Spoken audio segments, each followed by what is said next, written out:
मंगला सौदा में आप सबका स्वागत है। भारतीय बाजारों की खुलने की तैयारी नजर डालिए एसजीएक्स निफ्टी पर, जहां 16 अंकों का नुकसान है और एशियाई बाजारों में मिला जुला कारोबार। निक्के जरूर कमजोर है 1.25% नीचे, लेकिन बाकी बाजार 1/4% ऊपर और नीचे की रेंज में ट्रेड करते हुए दिख रहे हैं। स्ट्रेट टाइम्स को देखिए 1/4% नीचे, तो ताइवान उतना ही ऊपर, हांगकांग इतना ही नीचे है, शंघाई एकदम शांत कारोबार करता हुआ दिखा। तो थोड़ी कमजोरी है और वैसा ही रुझान आपको एसजीएक्स निफ्टी से भी दिखा है। एक्सपर्ट्स हमारे साथ है संदीप वागले, सुमित बगड़िया, अमरीश बालिगा और श्रीकांत चौहान भी हमारे साथ जुड़ चुके हैं। श्रीकांत से लेते हैं उनकी कुछ बेहतरीन पिक्स। और श्रीकांत ने आज खरीदारी की राय दी है दो स्टॉक में, हिंदुस्तान जिंक और HUL यानी कि हिंदुस्तान यूनिलीवर। बताएं श्रीकांत, इन दोनों के क्या टारगेट्स हैं आपके? Anil ji good morning. देखिए, मुझे लग रहा है कि ये जो मार्केट है इसमें आने वाले दिनों में जो कुछ इवेंट्स आने वाले हैं उसकी वजह से मुझे लगता है मार्केट थोड़ा साइडवेज हो सकता है, और जो ओवरऑल कंसंट्रेशन है वो भी शायद 8,200 8,000 के रेंज के अंदर है। तो संभव लगता है कि ये एफएमसीजी स्टॉक्स है या फार्मा स्टॉक्स है उनमें थोड़ी एक एक्टिविटी देखने को मिल सकती है। और एफएमसीजी स्टॉक्स में अगर आप देखेंगे तो इस बार हिंदुस्तान लीवर ने काफी अच्छा आउट परफॉर्मेंस दिया था। 800 के लेवल्स को छूने के बाद ये वापस 900 के लेवल्स के आसपास आया था और अपने ऑल टाइम हाई के लेवल्स को उसने छुआ था।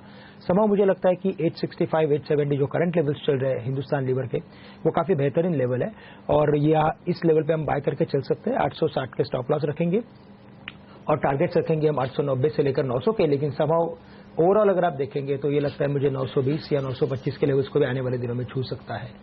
इसके अलावा जो हमें अच्छे लग रहे हैं वो है मेटल सेक्टर, और उसमें हिंदुस्तान जिंक अगर आप देखेंगे स्पेशली तो ये 170 के आसपास काफी अच्छा कंसोलिडेट हुआ है और एक नेक्स्ट अपमूव जो लग रही है वो लग रही है मुझे 195 या 200 के लिए आती हुई लग रही है। तो करंट लेवल से हिंदुस्तान जिंक भी हम लॉन्ग करके चल सकते हैं और जो स्टॉप लॉस रखेंगे वो 168 169 के आसपास के होने चाहिए। ओके, तो ये दो स्टॉक है जहां पर आप करें खरीदारी। लेकिन चलिए शुरुआत करते हैं आज के प्री ओपनिंग सेशन की और देख लेते हैं वहां पर किस तरह का रुझान। 40 अंक ऊपर सेंसेक्स, 50 अंक ऊपर निफ्टी, तो मजबूत शुरुआत के संकेत आ रहे हैं पहले टिक पर। और उसकी वजह है HDFC जो 9% ऊपर है और मारुति 2.5% ऊपर, भारतीय इंफ्राटेल 2.5% ऊपर। भारतीय इंफ्राटेल पर भी थोड़ी देर में हम बात करेंगे, बताएंगे वहां पर आपको क्या करना चाहिए। बैंक ऑफ बड़ौदा 5.5% ऊपर और ICICI बैंक में 4% के आसपास का इजाफा। लेकिन रुपए की शुरुआत पर भी रखिएगा नजर, वहां पर देखते किस तरह का माहौल दिखता है। टाटा DVR 1.25% कमजोर है, कल भी कमजोर था, तो आज देखते हैं टाटा मोटर्स DVR में किस तरह की सिचुएशन दिखती है। 6 पैसे का नुकसान करेंसी मार्केट में फिर से दिख रहा है, तो रुपए की कमजोरी बरकरार है। कल तेज गिरावट हुई थी और आज भी कहीं कोई राहत के संकेत इस वक्त आपको नजर नहीं आएंगे। लेकिन भारतीय इंफ्राटेल इस स्टॉक पर नजर रखिए और बड़ा इंटरेस्टिंग है ये स्टॉक। और इसकी वजह बता दूं मैं आपको कि बायबैक का ऐलान किया था कंपनी ने, और उस बायबैक के लिए आज आपके पास आखिरी दिन है खरीदारी करने का। अगर आप बायबैक में खरीदारी करके कंपनी को शेयर देना चाहते हैं, क्योंकि कंपनी को शेयर देने के लिए जो आखिरी दिन है, रिकॉर्ड डेट जिसे कहते हैं, वो है 16 जून को। एक्स डेट वो होगी कल। एक्स डेट का मतलब है कल अगर आप शेयर खरीदेंगे तो फिर उसमें से बायबैक निकल जाएगा, आप दे नहीं पाएंगे। तो अगर आपको बायबैक में लेना है और बायबैक की प्राइस है 425, तो अगर आपको एक आर्बिट्राज करना है, आज खरीदे डिलीवरी, बायबैक में सबमिट करें और 425 का चूंकि प्राइस है, आप सामने देख रेशियो निकाल दे कितना एक्सेप्ट होगा। वायदा कारोबार में अगर हेज करके इस तरह का कोई आर्बिट्राज करना चाहें तो आपके लिए एक मौका बन सकता है। अमरीश, क्या ऐसा कुछ किया जा सकता है भारतीय इंफ्राटेल में कि कैश मार्केट में खरीदारी करके हेज किया जाए? वायदा कारोबार में 425 का बायबैक है, कल एक्स डेट होगा। कर तो सकते हैं, but then I think will have to see as to what is the acceptance ratio. I think it will completely depend on that. पर जो डिफरेंस है करीब 40 रुपए का, I think it's worthwhile arbitrage. Okay, तो चलिए भारतीय इंफ्राटेल में सिर्फ आपको एक ध्यान रखना है कि क्या एक्सेप्टेंस रेशियो होगा और उसे गिनकर आप एक मौका देख सकते हैं यहां पर खरीदारी करने का। लेकिन देख लेते हैं खरीदारी के मौके आज कहां हैं। और मैं खरीदारी के मौके इसलिए कह रहा हूं आपको आज कहां हैं, क्योंकि स्टॉक्स 2020 का जो मैच आज सुबह 7:30 से 8 के बीच में खेला गया था, हमारे दोनों ही कैप्टन्स बड़े भारी बुलिश थे आज और तमाम खरीदारी के आइडियाज आते हुए दिखे। आइए देख लेते हैं एक अपडेट।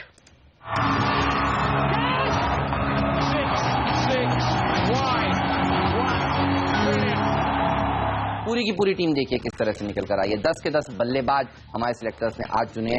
उत्तम गैलवा जैसे स्टॉक्स, भूषण स्टील में तेजी देखने को मिल सकती है। आरबीआई ने जिस तरह से डेट रिस्ट्रक्चरिंग के नए नियमों का ऐलान किया है उससे बैंकों को तो फायदा है ही, अब मुश्किल में पड़ी कंपनियों को, पावर और स्टील से जुड़ी कंपनियों को भी फायदा मिलेगा। इसके अलावा NFL और RCF पर ध्यान रखिए तेजी का। मॉनसून अब आगे बढ़ रहा है और अच्छी स्थिति अब आगे चलकर देखने को मिलेगी। साथ ही सरकार जिस तरह से बकाया सब्सिडी का पेमेंट रिलीज कर रही है वो फायदेमंद खबर है एक्सचेंजेस को, क्योंकि डेल्टा को आपने सूचना दी है कि इनके एक कैसीनो को मंडावी रिवर में चलने के लिए अनुमति मिली है गोवा की सरकार से, तो यहाँ तेजी देखने को मिलेगी। सुज़लोन में भी खबरों के दम पर अच्छी रैली आज के सत्र में देखने को मिल सकती है। इसके साथ साथ dolphin offshore, Lakshmi energy and foods और अंत में 2 स्टॉक्स गुजरात गैस और IGL पर भी नजर रखिए। यहां पर भी आज तेजी का ही ध्यान आपको रखना चाहिए। मेरी टीम में भी स्टॉक्स जो है न्यूज के आधार पर लिए गए, इसलिए गेल महानगर गैस का फायदा होगा, उड़ता पंजाब रिलीज हुई तो बालाजी टेली फायदा होगा। RBI ने जो डेट रिस्ट्रक्चरिंग के नियम आसान किए उससे PNB और बैंक ऑफ बड़ौदा का फायदा। ITI मोबाइल इक्विपमेंट में बनाने के लिए इसको आसानी से राहत देगी सरकार, तो वो एक बड़ा फायदा। वही PVR GST का फायदा प्लस उड़ता पंजाब का फायदा। इंडिया सीमेंट साउथ में प्राइसेस बढ़े हैं सीमेंट के, उसका फायदा और कंस्ट्रक्शन एक्टिविटी शुरू होने वाली उसका फायदा। दीपक फर्टिलाइजर सब्सिडी रिलीज हो रही है तो वो फायदा। तो ये सारे स्टॉक्स खरीदारी को। महामाया स्टील सेक्टर के रिवाइवल पैकेज आने वाला, छोटी स्टील कंपनियों को बड़ा फायदा होगा, इसलिए खरीदारी सलाह होगा। अंत में ABG शिपयार्ड जो RBI ने रिजेक्ट किया है उसका फायदा इन बड़ी कंपनियों को मिलेगा जिनके ऊपर बड़े भारी भारी कर्ज है जिसको रिस्ट्रक्चर किया जाना है।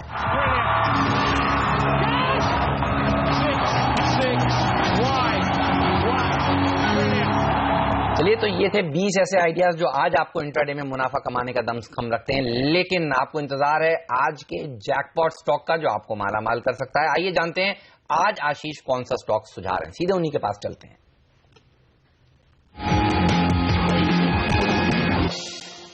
एक ऐसी कंपनी आज हमारे रडार पर जहां एक्टिविटी ऑफ लेट बड़ी स्ट्रांग देखने को मिल रही है, तगड़ा प्राइस वॉल्यूम एक्शन इस काउंटर में आपको देखने को मिलेगा। इनफैक्ट मैं देख रहा था तो तमाम डेली मूविंग एवरेजेस हैं उस पे से सपोर्ट लेके बड़ा स्ट्रांग ट्रैक्शन एक काउंटर दिखा रहा है, बड़े स्ट्रांग सिग्नल्स आ रहे हैं। ये कंपनी है हिंदुस्तान ऑयल एक्सप्लोरेशन कंपनी, या फिर जिसे मार्केट पार्लेंस में कई लोग HOEC के नाम से जानते हैं। 1983 में इस कंपनी का गठन हुआ था और इनफैक्ट इस देश की ऑयल एंड गैस एक्सप्लोरेशन क्षेत्र की पहली निजी कंपनी थी। इस कंपनी के फाउंडर हैं लेट श्री HT पारिक साहब। आप उनसे एसोसिएट ज्यादा कर पाएंगे जब आप जानेंगे कि देश की सबसे बड़ी हाउसिंग फाइनेंस कंपनी HDFC को भी उन्होंने उसका गठन भी करा था। 3 दशकों से ज्यादा का ऑयल एंड गैस स्पेस में इस कंपनी का एक्सपीरियंस है और 2008 फरवरी में आपको याद होगा यूके की oil and gas production company, exploration company बरन एनर्जी को इटली की एनआई ग्रुप ने खरीदा था। बरन एनर्जी एक्चुअली उस समय HOEC के प्रमोटर थे, तो इवेंचुअली इसका मतलब हुआ कि इटली की एनआई को भी यहां पे ओपन ऑफर लाना पड़ा था और इवेंचुअली उनके पास 47% स्टेक इस कंपनी का बना। बड़ा डिफिकल्ट है ऑयल एंड गैस कंपनी, किसी भी ऑयल एंड गैस कंपनी को प्रॉफिटेबली रन करना, और HOEC भी अपने ऑफलेट इन्वेस्टमेंट्स में दिक्कतें आई थी और फाइनेंशियली स्ट्रगल कर रही थी। इसीलिए इस साल यहां पे शेयर होल्डिंग में बदलाव हुआ था। इटली की एनआई ने ऑलमोस्ट अपना आधा स्टेक इस कंपनी में बेच डाला, 24-25% के आसपास का। इस स्टेक को खरीदा अशोक कुमार गोयल ट्रस्ट ने और दूत इंडस्ट्रियल फाइनेंस ने। इस समय इस कंपनी का शेयर होल्डिंग आपकी स्क्रीन पर, एनआई जो प्रमोटर्स 22% स्टेक है, अशोक गोयल ट्रस्ट के पास 14% और HDFC कंसिस्टेंटली इस कंपनी में 11% की हमेशा से होल्डिंग रखता है। इस समय इस कंपनी के पास इस देश में 7 ब्लॉक्स हैं और इन ब्लॉक्स के लिए GSPC, ONGC, Oil India, Indian Oil, Hardy Oil, हिरामेक, टाटा पेट्रोडाइन, ये सब इन ब्लॉक्स के लिए इस कंपनी के पास पार्टनर्स हैं। रडार पे क्यों आई, क्या ट्रिगर्स हैं? एक तो जैसे मैंने हाईलाइट करा, इट कॉट आवर अटेंशन जिस तरह का मूव इस स्टॉक में आ रहा था। दूसरा सबसे इंपॉर्टेंट, इस कंपनी में मैनेजमेंट में बदलाव हुए थे साल 2005 में। P. इलांगो साहब ने इस कंपनी के MD के तौर पे पदभार संभाला था। कौन है ये साहब? 28 साल के ऑयल एंड गैस स्पेस के वेटरन है, ONGC में थे, उसके बाद केन इंडिया के अर्स्टवाइल CEO थे। इन्हीं के अंतर्गत P. इलांगो साहब के अंतर्गत केन इंडिया ने 2 लाख बैरल्स पर डे का पीक आउटपुट रीच आउट करा था। 2014 में इन्होंने वेदांता ग्रुप को छोड़ा और पिछले साल इस कंपनी को ज्वाइन करा। मूल लक्ष्य है इस कंपनी HOEC को टर्न अराउंड करना और जिस तरह के वेटरन है भरोसा जागता है। प्लान क्या है? प्रमोटर एनआई ने इस कंपनी को काफी कर्ज दिए थे, पिछले साल वो पूरे कर्ज को राइट ऑफ कर दिया गया इस कंडीशन पे कि HOEC को अब टर्न अराउंड अपने दम पे करना पड़ेगा।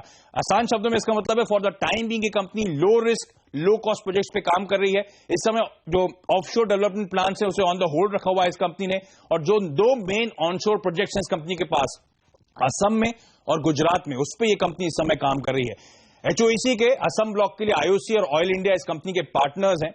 इसका डेवलपमेंट प्लान पिछले साल 2015 में अप्रूव हो गया था। 130 बिलियन क्यूबिक फीट की रिकवरेबल गैस रिजर्व्स हैं कहा जाता है और डेली अगले 15 सालों तक 20 million standard cubic feet of gas per day इस प्रोजेक्ट से, इस असम फील्ड से निकलेगी। इस साल Q4 में यानी कि FY17 के आखिरी में जाते आते प्रोजेक्ट कमीशन होने की पूरी गुंजाइश है। मैनेजमेंट कॉन्फिडेंट है। ऑयल इंडिया का 10% कंट्रीब्यूशन है, लेकिन ध्यान रखें 44% इक्विटी स्टेक है, क्योंकि जो रॉयल्टीज का भुगतान होगा पूरा वो ऑयल इंडिया झुकाएगी। इंडियन ऑयल के पास 29% और HOEC के पास 27% पार्टिसिपेटिंग इंटरेस्ट है। ऑलरेडी बहुत तगड़े इन्वेस्टमेंट्स हो चुके हैं, यानी कि आप मिनिमल इन्वेस्टमेंट से शायद कैश फ्लो जनरेशन शुरू होता हुआ नजर आएगा। और अगले 5 सालों तक कोई सरकार के साथ रेवेन्यू शेयरिंग नहीं होनी है, तो तमाम स्टेक होल्डर्स के लिए बहुत बेनिफिशियल प्रोजेक्ट होने वाला है। लेकिन सबसे ज्यादा तो HOEC के लिए बेनिफिशियल होगा, क्योंकि टॉप लाइन में इस कंपनी की तगड़ा जंप देखने को मिलेगा। छोटी साइज की कंपनी है। इस कंपनी का मैनेजमेंट ऑन रिकॉर्ड ये कहते हुए कि $2.5 प्रति MMBTU के ऊपर अगर गैस प्राइसेस होते हैं तो ये प्रोजेक्ट प्रॉफिटेबल है। इस समय नोटिफाइड प्राइस है $3.8 प्रति MMBTU गैस का हिंदुस्तान में, यानी कि इस प्रोजेक्ट के IRR 50% से एक्सेस में आपको नजर आएंगे। इसके अलावा गुजरात ब्लॉक पे कंपनी कामकाज कर रही है गुजरात स्टेट पेट्रोलियम कॉर्पोरेशन के साथ। इस कंपनी के फाइनेंशियल्स पर नजर डालिए। 400 billion oil equivalent barrels oil equivalent per day के आसपास इस समय प्रोडक्शन है। इतना इनफ है इस कंपनी के ऑपरेटिंग खर्चों के लिए, इसीलिए इस कंपनी की आय और मुनाफा 35 करोड़ की आय और मुनाफा 7-8 करोड़ रुपए के आसपास का करती है। लेकिन पिछले साल तगड़ा 1220 करोड़ रुपए का लॉस हुआ था। क्यों? क्योंकि मैंने हाईलाइट कर दिया ENI ने जो अपना डेट था वो यहां पे वेव ऑफ करने को तैयार हो गई थी 1000 करोड़ रुपए के आसपास का, और इंपेयरमेंट लिए थे 200 करोड़ रुपए के आसपास की, तो उसकी बुक एंट्री का ये आप इंपैक्ट देख रहे हैं यहां पर। इस समय इसकी कंपनी की बैलेंस शीट में महज 26 करोड़ रुपए का लॉन्ग टर्म डेट है, कैश इक्विवेलेंट 116 करोड़ रुपए के आसपास की, यानी कि net debt free cash positive company है, कैश फ्लो जनरेशन पॉजिटिव है। तो एक ऐसी कंपनी जिसका नया मैनेजमेंट इन प्लेस है, P. Elango साहब जो कि veteran oil and gas industry को टर्न अराउंड करने इस कंपनी का आए हुए हैं, भरोसा जागता है। क्लियर कट टर्न अराउंड का विजन है इस नए मैनेजमेंट का। बैलेंस शीट क्लीन अप हो चुकी है। इस साल Assam block much needed fillip देता हुआ नजर आएगा इस कंपनी के फाइनेंशियल्स को। इससे पहले असम और गुजरात के ब्लॉक्स पे काम करने के बाद मैनेजमेंट कॉन्फिडेंट है कि इंडिया में बाकी एक्सप्लोरेशंस और इनफैक्ट साउथ ईस्ट में साउथ एशिया पैसिफिक रीजन में कंपनी उतरने की योजना बना रही है। जो reforms oil and gas space में हो रहे हैं, इनफैक्ट खासतौर पर जो एक्सप्लोरेशन का पुश नई सरकार देने की कोशिश कर रही है, बड़े इन्वेस्टर्स जो इस कंपनी में पैसा लगा चुके हैं, सेक्टर में M&A एक्टिविटी की बात करी जा रही है। और इस केस में ध्यान रखें ENI जो इस समय प्रमोटर है वो चाहता है अपने आप को प्रमोटर से डी क्लासिफाई करा जाए, उसकी एप्लीकेशन ऑलरेडी दे चुका है। एक oil and gas upstream company 500 crore रुपए के आसपास जो टर्नअराउंड के कगार पे खड़ी हुई है। एक इश्यू असम ब्लॉक जिसकी मैं बात कर रहा हूं, वहां पे ध्यान रखें ग्रीन हर्डल को क्लियर करना जरूरी है इस कंपनी के लिए। एनवायरमेंटल क्लियरेंसेस और वाइल्ड लाइफ क्लियरेंस चाहिए, क्योंकि एक सैंक्चुरी के प्लास ये असम ब्लॉक है। लास्ट अपडेट में पढ़ा था राज्य सरकार ने वहां की एक्सपर्ट पैनल रिकमेंडेशन के लिए बना दिया था, हालांकि कोई अपडेट उसके बाद नहीं आई। उसके बाद जिस तरह की स्टॉक में तेजी आ रही है, लग रहा है वो शायद क्लियरेंसेस हाथ में है, लेकिन इसके कोई एक्सचेंजेस पे अपडेट नहीं, इस बात का ध्यान रखें। लेकिन इस स्टॉक को HOEC को अपने रडार पे रखें।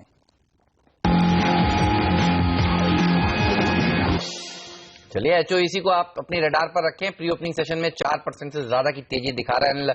हमने देखा था गार्डन सिल्क 20% दौड़ा था, उसके बाद कल भी 15% की तेजी वहां देखने को मिली थी। ये था वो जैकपॉट जो शुक्रवार को आशीष ने बताया था, और उससे पहले वालचंद नगर में भी एक अच्छी रैली देखने को मिलती। तो आज नजरें सबकी HOEC पर बनी हुई हैं। 4% मजबूती के साथ ये शेयर इस समय ट्रेड करता हुआ आपको नजर आएगा। और देखिए प्री ओपनिंग सेशन में कौन से स्टॉक्स हैं जो अच्छा प्रदर्शन दिखा रहे हैं।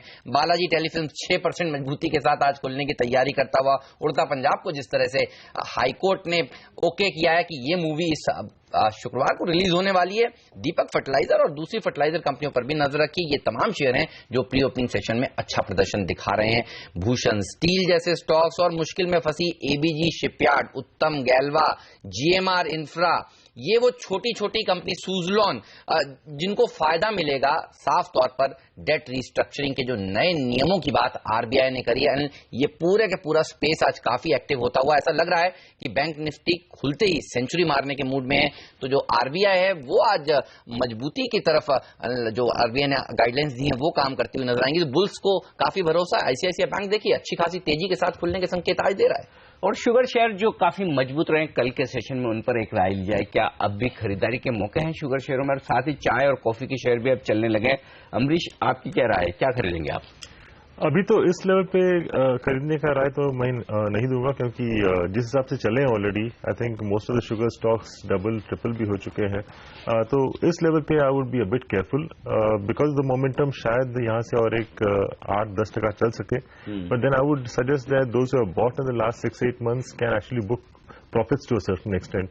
And same is with tea, जिस हिसाब से चले हैं I mean stocks like Jayshree tea I don't think can really move up too much more from here, but something like a Goodricke जहां पे हम लोगों ने बीच में करेक्शन देखा था, possibly we could see at the 15-20 rupees move from here. Alright, चलिए तो इन तमाम शेयरों पर आपकी नजर होनी चाहिए। करीब 1.5 मिनट बचा है बाजार खुलने के लिए और आप देखिए बैंक निफ्टी 100 पॉइंट ऊपर इस समय कारोबार करेगा, इस तरह के संकेत मिल रहे हैं। सुमित, एक बैंक निफ्टी पर भी राय दें, अगर इन स्तरों पर खुलता है तो क्या ट्रेड लेंगे आप? हेमंत, बैंक निफ्टी में भी तेजी का व्यू है हमारा। हमें ऐसा लगता है कि बैंक निफ्टी में यहां से एक अच्छा मूव ऊपर की तरफ देखने को मिल सकता है। 17,500 के आसपास ये सपोर्ट होल्ड कर रहा है। कल का हाई जैसे ही ब्रेक करेगा उसके ऊपर ट्रेड करना स्टार्ट होता है तो बिल्कुल बाय बनता है। कन्विक्शन के साथ हमारा बाय है बैंक निफ्टी के अंदर। ऊपर में टारगेट इमीडिएट 18,000 और 18,000 का लेवल ब्रेक करेगा तो ये फ्रेश तेजी के अंदर एंटर हो जाएगा, जिसके अंदर बैंक निफ्टी 18,500 18,700 तक के लेवल हमको आने वाले हफ्ते में दिखा सकता है। यानी हफ्ते से 7 दिन के अंदर का व्यू लेके चलेंगे तो इमीडिएट स्टॉप लॉस 17,500 के एसएल से बाय करें 17,670 के ऊपर। पहला टारगेट 18,000, उसके बाद 18,500। तो 17,670 जो कि कल का हाई है उसके ऊपर, और 17,700 पहला अहम लेवल है।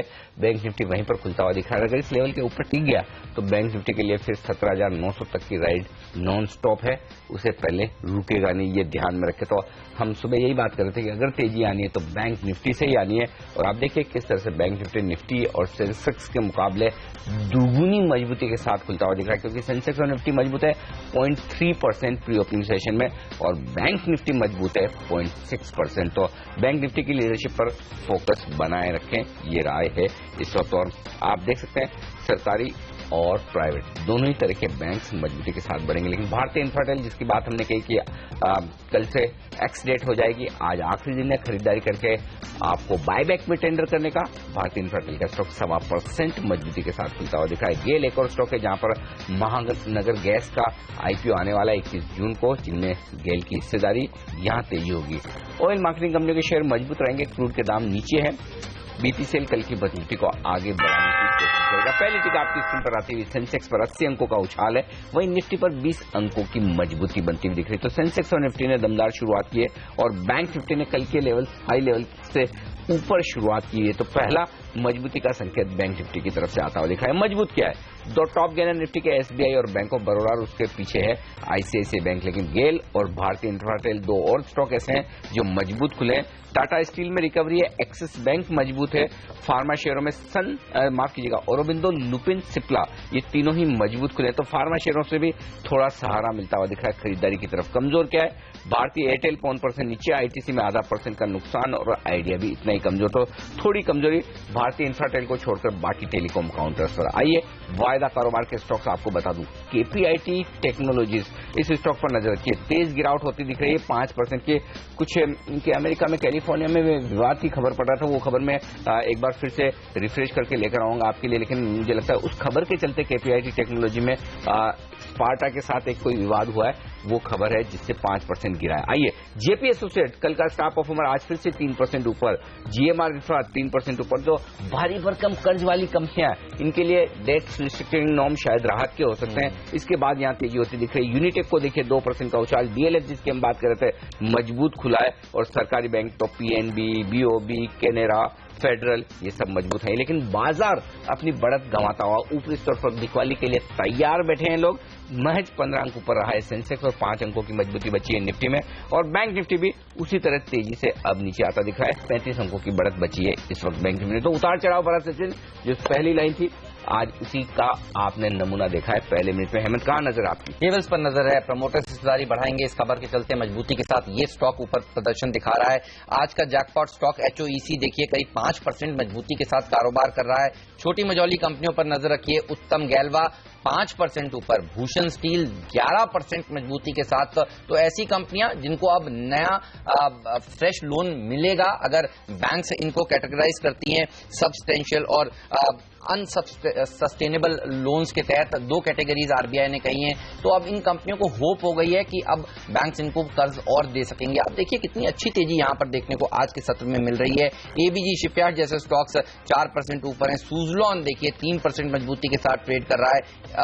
काफी अच्छी तेजी HCC में भी देखने को मिल रही है, हिंदुस्तान कंस्ट्रक्शन, ये तमाम ऐसी कंपनियां मैं आपको बता रहा हूं जिनके कर्ज को लेकर दिक्कतें थी और RBI के इस नए होप जो उन्होंने जगाई है उससे आप देखिए ट्रेडर्स यहां पर काफी बुलिश होते हुए नजर आ रहे हैं। गुजरात गैस पर भी नजर रखिए, यहां पर भी अच्छी तेजी आज के सत्र में देखने को मिल रही है, करीब 3% मजबूत है। जिस तरह से IPO आने वाला है महानगर गैस का, IGL, गुजरात गैस जैसे स्टॉक्स में भी मजबूती के साथ आज कारोबार होता हुआ आपको नजर आएगा।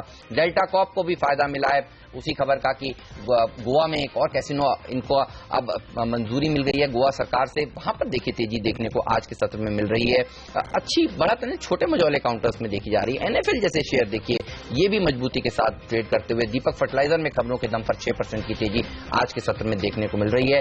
तो छोटे मझौले शेयर ज्यादा एक्टिव है, जहां सेंसेक्स निफ्टी 8100 के निफ्टी करीब ट्रेड कर रहा है। आप देखिए मिड कैप इंडेक्स 0.5% मजबूत है, तो अच्छी रैली आज मिड कैप्स में देखने को मिल रही है और इसीलिए एक गिरने वाले शेयर के सामने देखिए 3 बढ़ने वाले शेयर, एडवांस डिक्लाइन रेशियो बेहद पॉजिटिव।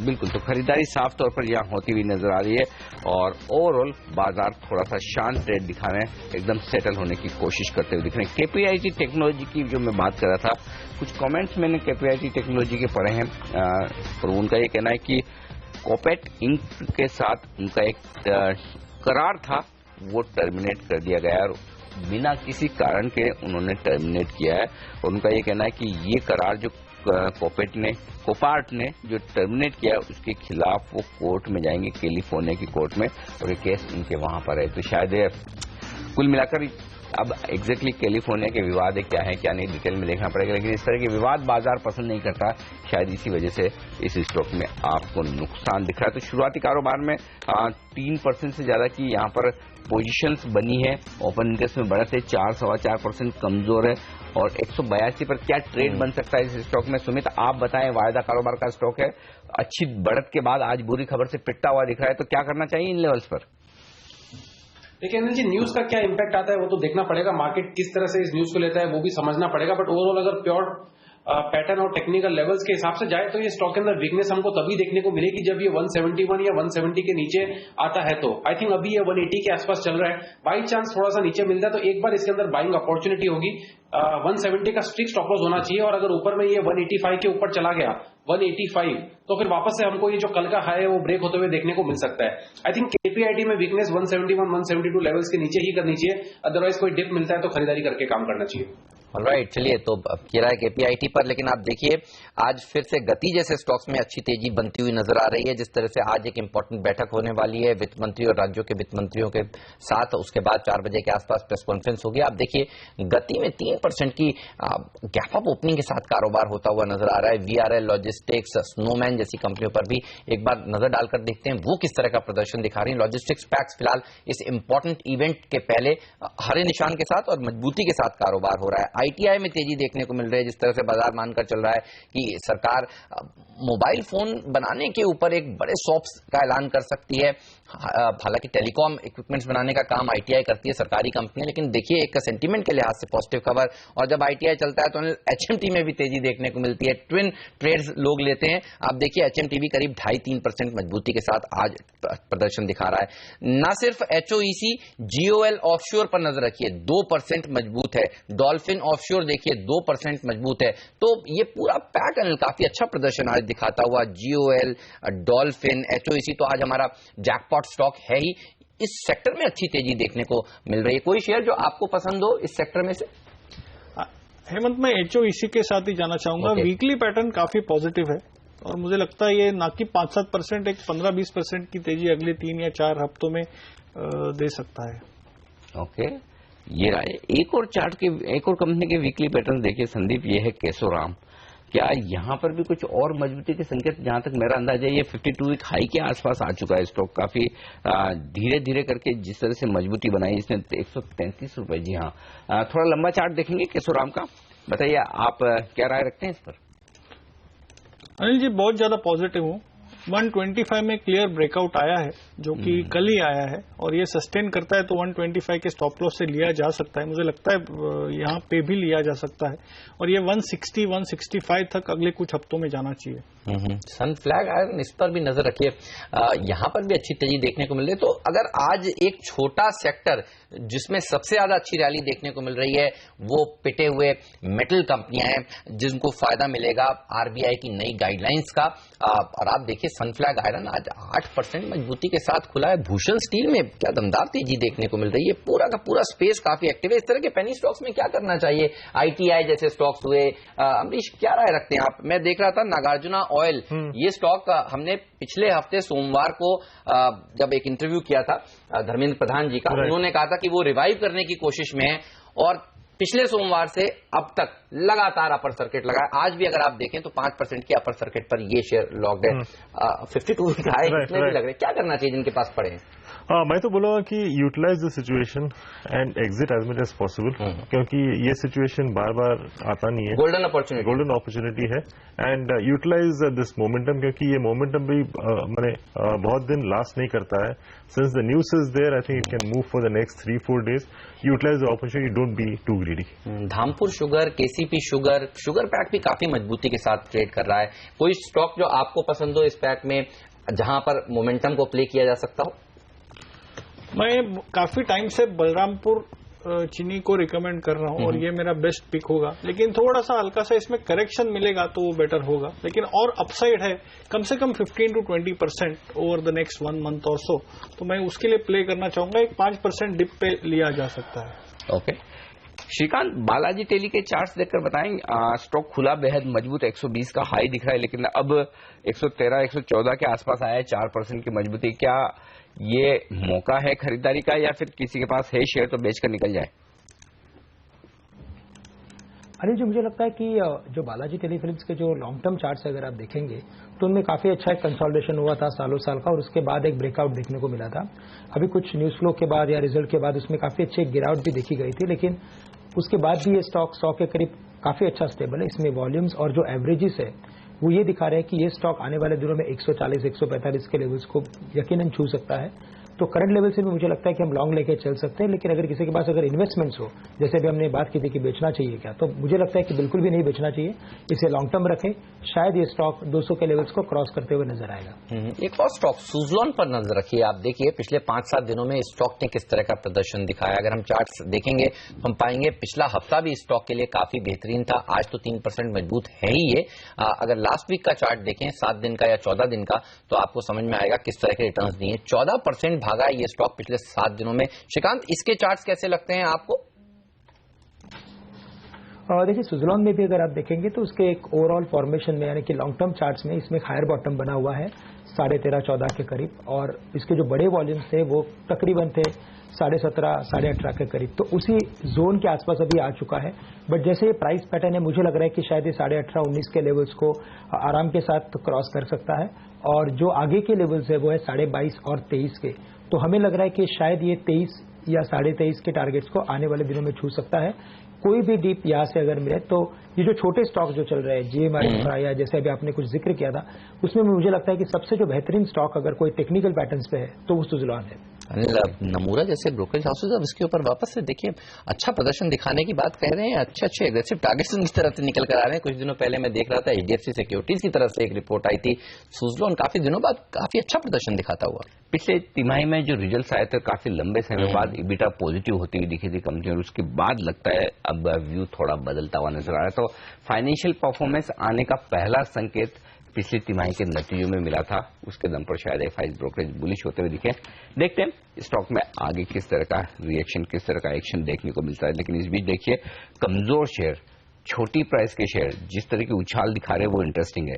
जेपी एसोसिएट कल के 15% के उछाल के बाद आज फिर से 5% मजबूत है।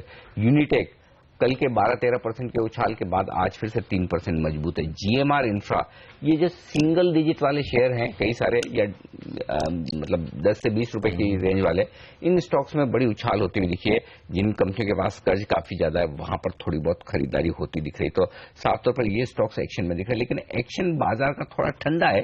एक बार की निफ्टी लाल निशान में फिसला भी था, हालांकि अभी 4-5 पॉइंट ऊपर है, लेकिन ब्रॉडर मार्केट काफी मजबूत है क्योंकि 950 शेयर मजबूती के साथ कारोबार कर रहे हैं, 300 शेयरों में नुकसान है। तो ओवरऑल ये एक ऐसी स्पेस है मिड कैप और स्मॉल कैप शेयरों की जहां पर लगातार खरीदारी बरकरार, वहां पर ट्रेडर्स को कहीं कोई डर नहीं है। तो जब तक 8000 का लेवल आराम से होल्ड होता दिख रहा है तब तक शायद ट्रेडर्स घबराते हुए नजर नहीं आ रहे। बिल्कुल, और भूषण स्टील पर नजर रखिए, लगता है ये सर्किट लगाने की तैयारी में। देखिए 16-17% मजबूत है ये स्टॉक आज के सत्र में, और साफ तौर पर जैसा कि हम आपसे कह भी रहे थे, छोटी मझौली कंपनियों पर नजर होनी चाहिए आज आपकी, क्योंकि आप देखिए जो नए नियम आरबीआई की तरफ से रिलीज किए गए हैं वो काफी पॉजिटिव हैं, और ये सारी की सारी कर्जे वाली जो कंपनियां थी जिससे लोग अवॉइड कर रहे थे, अब वहीं पर खरीदारी होती हुई दिख रही है। उत्तम गैल्वा भी 6.5% मजबूत, एचओईसी 3-4% ऊपर था जब हमारे एक्सपर्ट कह रहे थे यहाँ पर खरीदारी करनी चाहिए आपको, और अब आप देखिए 5-5.5% की तेजी दिखा रहा है। बालाजी फिर से ऊपर भागता हुआ नजर आ रहा है, थोड़ा सा नीचे जरूर आया था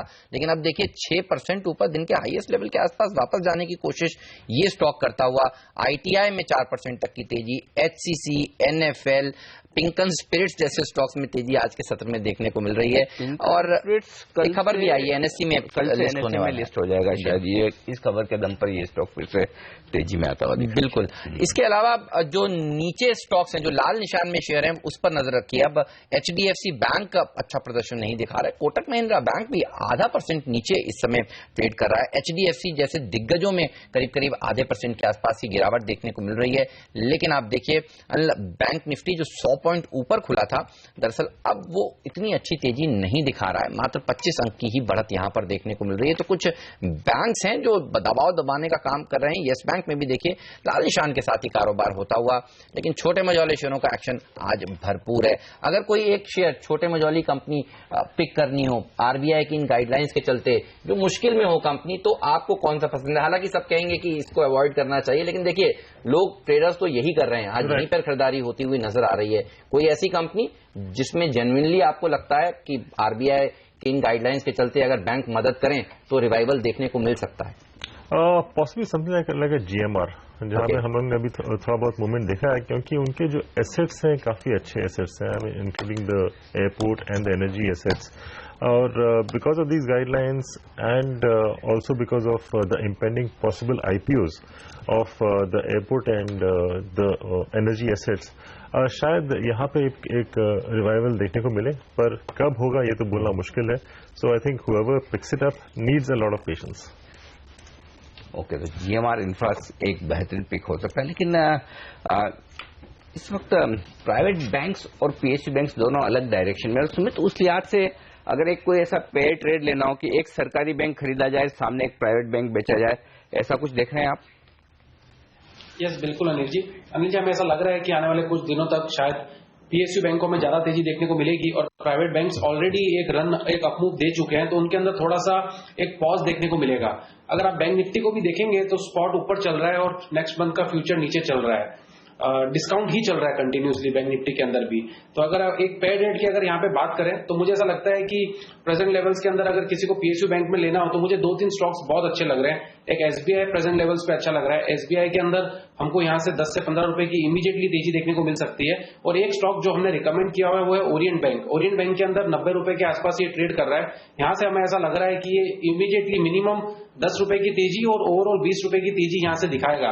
तो ओरिएंट बैंक के अंदर अगर प्रेजेंट लेवल्स पे किसी को बाय करना है तो अभी जो छोटा स्टॉप लॉस बैठ रहा है वो है 86.50 रुपीज का, और ऊपर में इमीडिएट टारगेट 98, और उसके बाद शायद 108-110 के भी लेवल्स हमको इसी महीने में देखने को मिल सकते हैं। दूसरी तरफ यस बैंक जब तक ऊपर में एक बार 1080 का लेवल ब्रेक नहीं करता है तब तक ऊपर में हमको दबाव देखने को मिल रहा है। तो शायद देयर इज अ पॉसिबिलिटी कि अगर ये 1050 का लेवल ब्रेक करे तो इसके अंदर 1030-1020 तक के लेवल्स देखने को मिल सकते हैं। तो अगर किसी को सेल पोजीशन इनिशिएट करनी है तो 1085 के स्ट्रिक्ट स्टॉप लॉस से यस बैंक के अंदर एक बार ट्रेड लिया जा सकता है। तो पिटी हुई मेटल कंपनियां देखिए, और शुगर सेक्टर के स्टॉक्स देखिए। उगर शुगर अब 14% मजबूत है, अपर गैंजेस 9% की तेजी दिखा रहा है। एक और कंपनी जो मुश्किल में फंसी हुई थी कर्जे के नीचे बड़ी डूबी हुई थी। आलोक इंडस्ट्रीज, अनिल ये पूरे साल नहीं चलता था शेयर, आज देखिए 8% की तेजी यहां पर भी देखने को मिल रही है। तो पिटे हुए स्टॉक्स का आज दिन है। IVRCL देखिए, ये भी जो सिंगल डिजिट वाले हैं, यहां पर भी एक अच्छी रैली आज के सत्र में देखने को मिल रही है। लेकिन फिर शुगर सेक्टर देखिए, काफी अच्छा प्रदर्शन पिछले कई दिनों से अमरीश दिखा चुका है। अवध शुगर, श्री रेणुका शुगर, उत्तम शुगर, ये तमाम ऐसी शुगर कंपनियां जो 6% आज सुबह सुबह मजबूती के साथ खुलती हुई नजर आ रही हैं। आपको अगर एक शुगर कंपनी इन लेवल्स पर पसंद है तो कौन सी है? एक यदि शुगर कंपनी चूज करना हो तो वो तो क्लियरली होगा बलरामपुर चीनी, which is the best of the lot. But then I think stocks like Renuka and all that should be utilized. I mean, this rally should be utilized to book out to a certain extent, क्योंकि उनका जो balance sheet का हाल है, I think it'll take at least 4-5 years or more for them to actually come back on track. Okay, ये रहा है इस वक्त। लेकिन एक स्टॉक बड़े एक्शन में आता हुआ दिख रहा है मेरे सामने। रिलायंस इंफ्रा लीजिए जरा। रिलायंस इंफ्रा में क्या हो रहा है, यहाँ पर भारी भरकम वॉल्यूम होता दिख रहा है। BSE पर लेके आए ये रिलायंस इंफ्रा का स्टॉक, 1% से ज्यादा हिस्सेदारी बदली है। 1% की हिस्सेदारी बदलना रिलायंस इंफ्रा के लिए काफी बड़ा माना जाएगा। 26,57,000 शेयरों का कारोबार रिलायंस इंफ्रा के स्टॉक में हुआ है, तो भारी भरकम वॉल्यूम रिलायंस इंफ्रा के काउंटर पर होता दिख रहा है। जी हाँ, BSE पर मैं देख रहा हूँ करीबन 27 लाख शेयरों का कारोबार मेरी स्क्रीन पर नजर आ रहा है, और ये कारोबार हुआ है रिलायंस इंफ्रा में इस वक्त 541.50 पर 1% हिस्सेदारी बदली। तो बड़े इन्वेस्टर्स ने यहाँ पर खरीदारी बिकवाली की है, तो बड़ा ट्रेड हुआ है रिलायंस इंफ्रा के काउंटर पर, और इस पर फटाफट एक राय ली जाए। सुमित बताएं, वायदा कारोबार का स्टॉक है, रिलायंस इंफ्रा में जबरदस्त ट्रेड होता दिख रहा है, वॉल्यूम भारी भरकम हुआ है, क्या कहीं कोई खरीदारी के संकेत हैं आपको? यस बिल्कुल अनिल जी, आपने एकदम सही ट्रेड पकड़ा है। 544.80 चल रहा है 545 के ऊपर। जैसे इनफैक्ट डीजे 545 के ऊपर आ गया है, जैसे ये स्पॉट में 545 के ऊपर जाएगा तो इसके अंदर हमको ऐसा लग रहा है कि करीब करीब 10 से 15 रुपए की तेजी इमीडिएटली देखने को मिल सकती है, यानी 560 के स्तर देखने को मिल सकते हैं। अगर अभी कोई प्रेजेंट लेवल्स पे लॉन्ग करता है तो इंट्राडे का एसएल रहेगा 536 रुपीज, और ओवरऑल एसएल रहेगा इसके अंदर रिलायंस इंफ्रा में काम करने के लिए 530, यानी 530 के एसएल से रिलायंस इंफ्रा में अभी लॉन्ग करना चाहिए। स्पॉट के लेवल के हिसाब से इमीडिएट टारगेट 560 है, और अगर 560 ये ब्रेक करता है तो फिर इसके अंदर तेजी देखने को मिलेगी 580 से 590 के लेवल्स तक। बट फिर भी 15 से 20 रुपए के मूव के लिए प्रेजेंट लेवल पे बिल्कुल लॉन्ग किया जा सकता है। महानगर गैस के आईपीओ का सबको इंतजार है, 21 जून को ये आईपीओ खुलेगा। ये बताइए, इससे पहले गेल, IGL, गुजरात गैस, किसी स्टॉक पर जो आपको चार्ट पर लगता हो थोड़ा मजबूत है, जहां पर ट्रेडिंग मोमेंटम और देखने को मिल सकता हो? एक्चुअली गेल स्ट्रॉन्ग सपोर्ट से मूव अप हो रहा है, 365 का वो लेवल है, तो मैं गेल में बुलिश रहूंगा। मुझे लगता है 385, 390 तक अगले कुछ दिनों में या एक आध 2 हफ्ते में जा सकता है। ओके, तो गेल पर बुलिश हैं, लेकिन इस बीच बाजार थोड़ा ढीला होता दिख रहा है। पहली बार 8,100 के नीचे फिसलने की तैयारी में, 2 अंक नीचे वहां से 8,098 का लेवल, 10 अंकों का नुकसान निफ्टी में। तो उतार चढ़ाव बाजार में शुरुआती आधे घंटे में ही जबरदस्त बनता हुआ दिख रहा है। वक्त है हमारे तमाम एक्सपर्ट से विदा लेने का। श्रीकांत, सुमित, अमरीश और संदीप वागले, आप सबका बहुत बहुत शुक्रिया हमारे साथ आज पहला सौदा में जुड़ने के लिए। आगे बढ़ते हैं और हमारे साथ बाजार के जाने माने एक्सपर्ट आनंद टंडन साहब अब कार्यक्रम में शामिल हो रहे हैं। उनसे लेते हैं बाजार पर आए। टंडन साहब, क्या कहेंगे, अब से लेकर 23 जून तक बेहद सावधानी का वक्त है, या फिर ये मौका दे रहा है बाजार इस कमजोरी में, इस गिरावट में खरीदारी करने का? कैसे देख रहे हैं आप?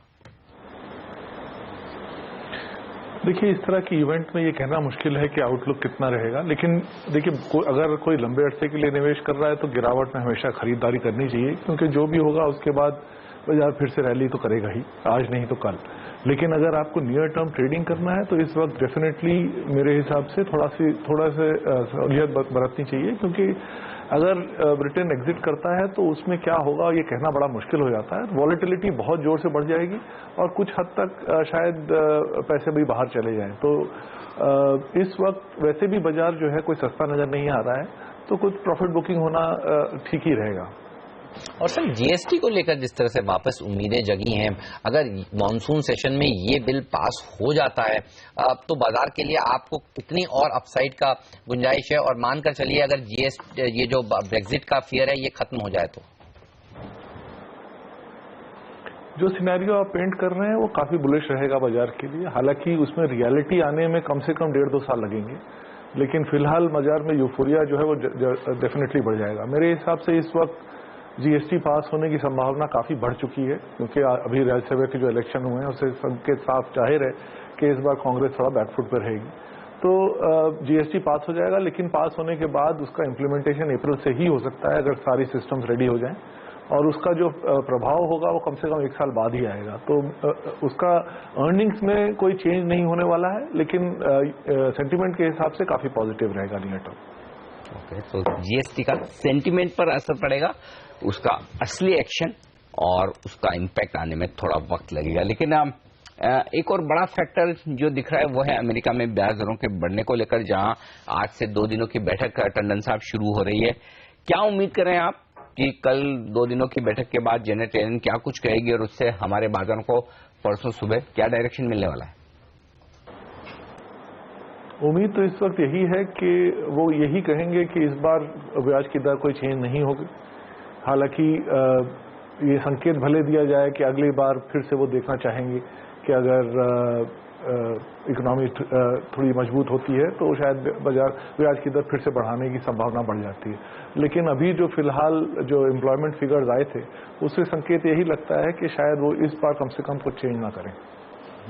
सर, जिस तरह से आरबीआई ने कल जो नया पेपर सामने रखा है, स्ट्रेस्ड एसेट्स को बैंक्स किस तरह से हैंडल करें, अब एक होप जग गई है कि जो कंपनियां ठीक ठाक हैं, हालांकि इकोनॉमी की दिक्कतें थी वर्ल्ड ओवर जिसके चलते दिक्कतें हो रही हैं, उनको बैंक्स और ज्यादा लोन देती हुई नजर आए।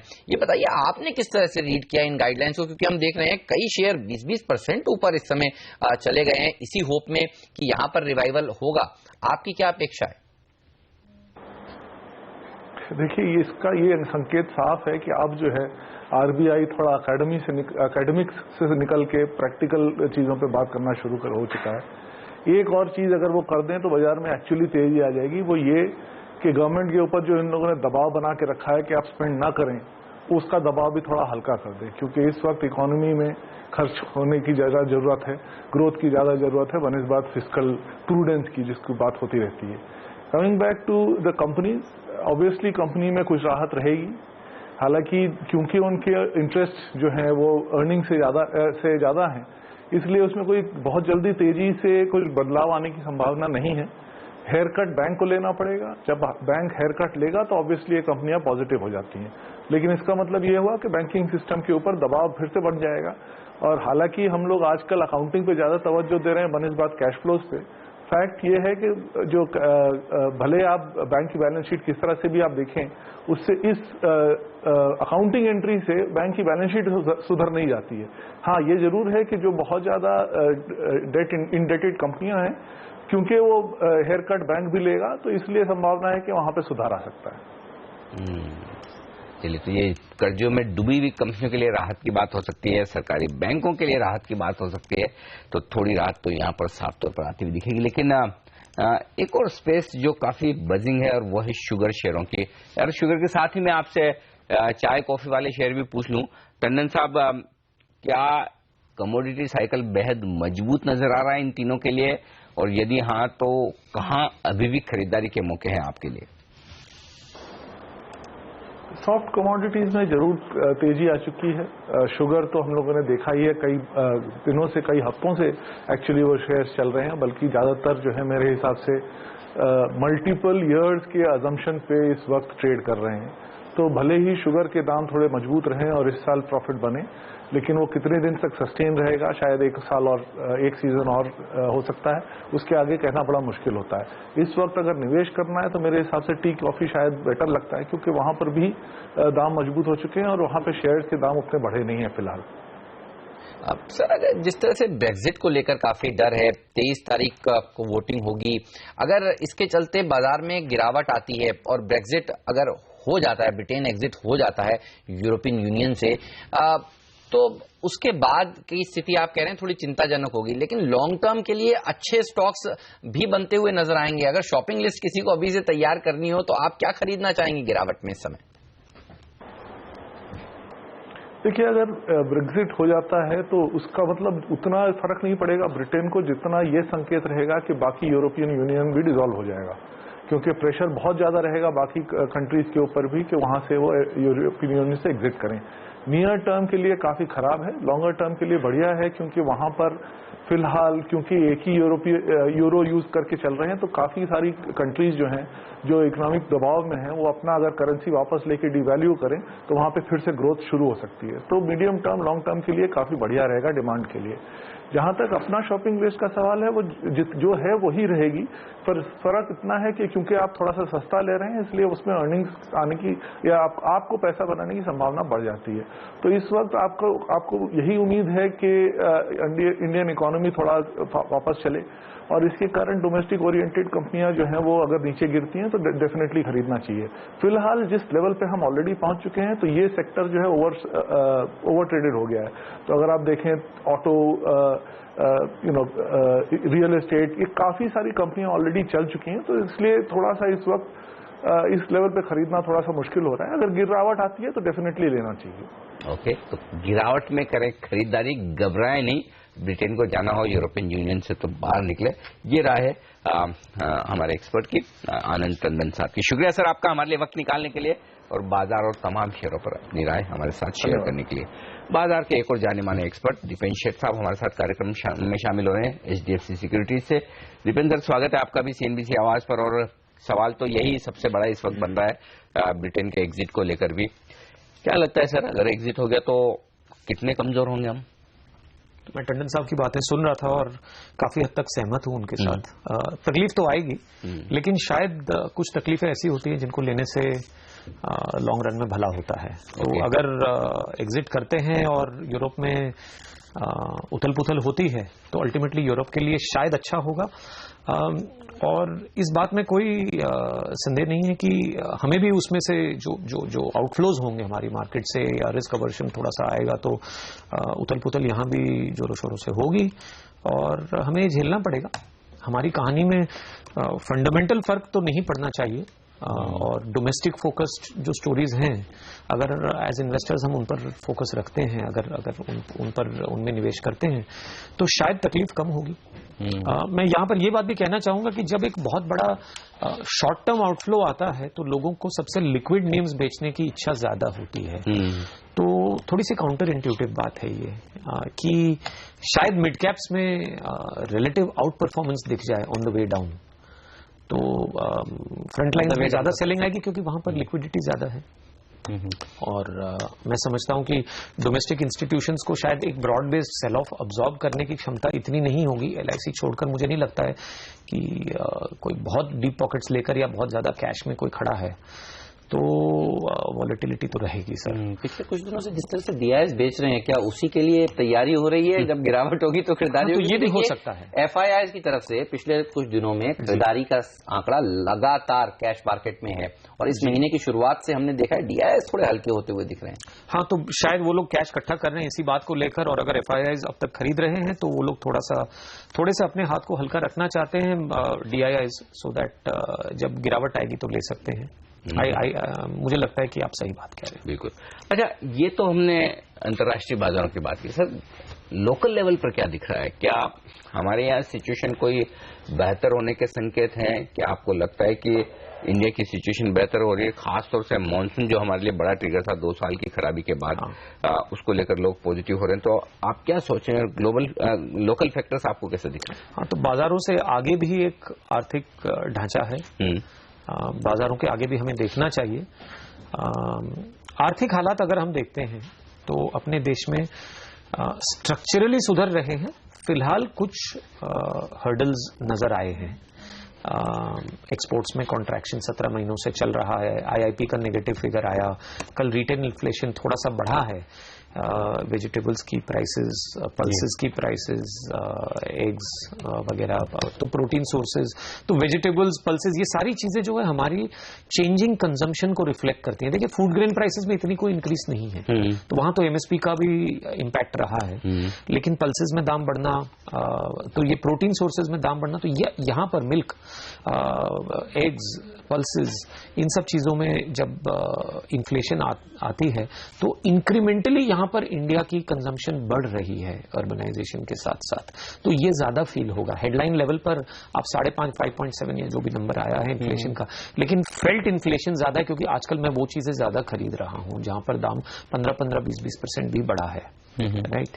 तो कहीं ना कहीं एक छोटा सा पड़ाव आ रहा है हमारे कंजम्पशन ग्रोथ में, हमारी कंज्यूमर सेंटिमेंट में, आएगा जरूर। मुझे लगता है कि फूड इन्फ्लेशन एटलीस्ट कम से कम वेजिटेबल्स पल्सेस का जो सवाल है वो अगर मानसून अच्छा रहता है, अभी तक आसार वही है, तो यदि मानसून अच्छा रहता है तो अगस्त सितंबर तक ये प्रॉब्लम्स मिट जाने चाहिए। ये हर बार जून जुलाई अगस्त काइंड ऑफ फेज में या इनफैक्ट मई जून जुलाई के आसपास में इन चीजों में इन्फ्लेशन बढ़ती भी है और इसको अगर मानसून डिजास्टर्स नहीं हो तो मैनेज किया जा सकता है। और फिर अगस्त में एक आरबीआई से रेट कट की एक्सपेक्टेशन कम से कम 25 बेसिस पॉइंट की बन जाएगी। तो वो आरबीआई तो बहुत ही मतलब आरबीआई के एक्शंस को प्रिडिक्ट करना पहले से ही मुश्किल रहा है राजन साहब का। इनफैक्ट एक काम ये भी रहा है कि अनप्रिडिक्टेबल कितना रहना, और वो बहुत बढ़िया काम कर रहे हैं, इसमें कोई संदेह नहीं है। लेकिन मैं ये कहूंगा कि आरबीआई कंप्लीटली रैशनल और डेटा ड्रिवन होता जा रहा है और हुआ भी है। तो मुझे नहीं लगता है कि आज उसको प्रिडिक्ट करना बहुत संभव है।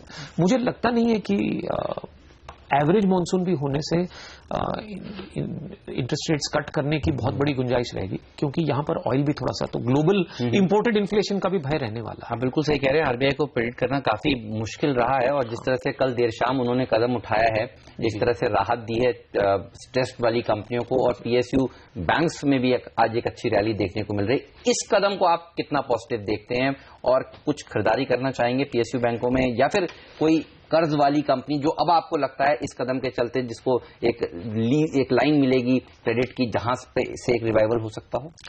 तो साहब, लेवरेज्ड कंपनीज में दो तरह के प्रॉब्लम्स हैं। पहले मैं कंपनीज की बात करूंगा।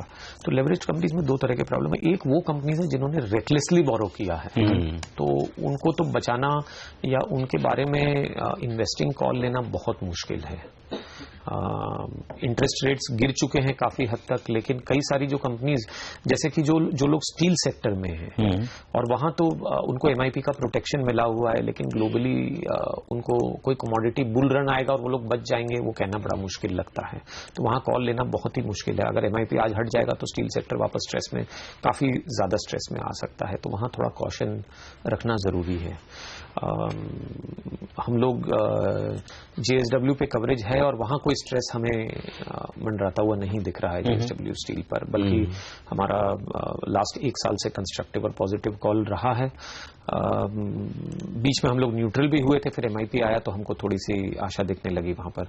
लेकिन पावर सेक्टर में मुझे नहीं लगता कि कोई ग्लोबल साइकिल की जरूरत है। पावर सेक्टर में नई कैपेसिटी कमीशन जब तक नहीं होगी तब तक उन एसेट्स की डेट रीपे करने की कैपेबिलिटी नहीं आ सकती है, और वहां पर मुझे सीरियस प्रॉब्लम लग रहा है। उसका ग्लोबल इकोनॉमी से कोई लेनी देनी नहीं है। ओके, आपने एक इंटरेस्टिंग बात की ब्रेक्जिट को लेकर, और आपका ये कहना था कि अगर बिकवाली होगी तो दिग्गजों में होगी, मिड कैप स्मॉल कैप शेयरों में उतना असर नहीं पड़ेगा। और आज भी देखिए यही शेयर मजबूती के साथ कारोबार कर रहे हैं। तो आपके कुछ बेहतरीन मिड कैप पिक्स पर मैं आपसे राय लेना चाहता हूं। City Union Bank, V Guard, ये दो शेयर आपने चुने हैं, इन दोनों के बारे में बताएं, क्यों पसंद है आपको? तो मैं पहले वी गार्ड पर जवाब दूंगा आपको। वी गार्ड कोई बहुत बड़ी कंपनी नहीं है और साउथ इंडियन ओरिजिन की कंपनी है, लेकिन अब नॉर्थ इंडिया में एक्सपैंड कर रही है। शुरुआत इन्होंने वोल्टेज स्टेबिलाइजर्स बना के की थी, वहां पर इनका रेपुटेशन बहुत अच्छा रहा। देखिए क्या है, वोल्टेज स्टेबिलाइजर 1500-2000 रुपए की एक इक्विपमेंट नहीं है जो आपके 20-30-40 हजार रुपए के एसी को या 15-20 हजार रुपए के फ्रिज को बचा लेती है। इंडिया में एक दो शहरों को छोड़कर आज भी वोल्टेज फ्लक्चुएशंस नॉर्मल लाइफ की हमने एक्सेप्ट करना चालू कर दिया। मुझे लगता है पावर सिचुएशन बहुत इंप्रूव भी हो जाएगी तो सप्लाई इंप्रूव होगा, क्वालिटी ऑफ पावर इंप्रूव होना मुझे लगता नहीं है शायद बंबई या कलकत्ता छोड़कर कहीं पर हाई क्वालिटी पावर कंसिस्टेंटली मिलता हो, शायद दिल्ली में भी कई पॉकेट्स में नहीं मिलता है। ठीक है, तो उस रेपुटेशन से, और वहां उनके स्टेबिलाइजर्स की रेपुटेशन बहुत बढ़िया रही। एक अनऑर्गेनाइज सेगमेंट को उन्होंने एक ब्रांडेड सेगमेंट में कन्वर्ट किया था, तो उस रेपुटेशन के चलते उन्होंने स्मॉल अप्लायंसेज में आगे वो लोग बढ़े हैं। तो फैंस लॉन्च किए हैं, वायर्स लॉन्च किए हैं, हीटर्स लॉन्च किए हैं, वगैरह वगैरह। तो उनके इस इस फोरे में दो बातें हैं कि एक एड्रेसेबल अपॉर्चुनिटी बहुत बड़ी है और आपकी एग्जिस्टिंग एक अच्छी ब्रांड को आप दूसरी कैटेगरीज में एक्सटेंड कर रहे हैं, और नंबर 2 कि आप जो प्राइमरीली साउथ इंडिया प्लेयर थे अब आप पैन इंडिया प्लेयर बनेंगे, तो इनिशियली इनको ये कॉस्ट अब्सॉर्ब करने पड़ेंगे, इनके मार्जिन में ये चीज आपको दिखेगी नहीं। स्टेडी स्टेट लेवल पर अगर आप देखने जाएंगे तो ये बिजनेस बहुत ही बड़ा, यहां से और बहुत बड़ा हो सकता है, 3-4 गुना बड़ा हो सकता है।